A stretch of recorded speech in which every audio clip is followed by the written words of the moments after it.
So for today's video guys, ay pupunta po kami ngayon sa isang isla dito sa Northern Samar na kung saan ay mayaman sa napakagandang tanawin dito lang sa Samar. So yun lang guys, let's go!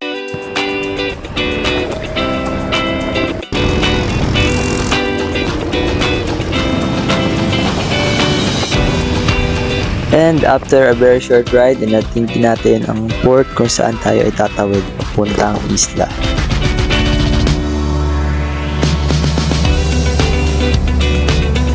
So as you can see, malayo pa lang ay mapapansin nyo na yung ganda ng isla nito. Let's go!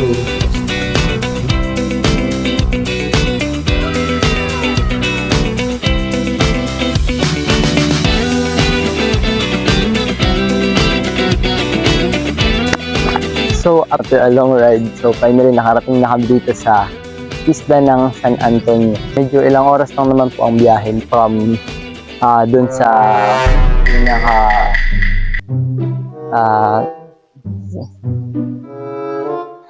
from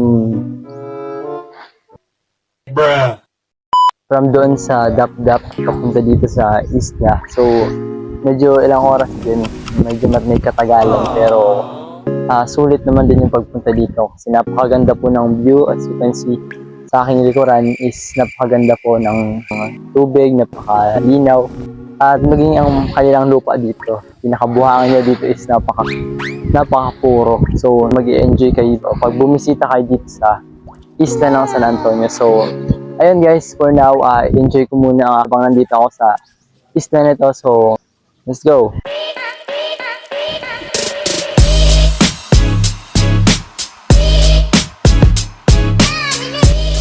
Pagkatapos mag-enjoy, syempre di mawawala ang kainan. Yun.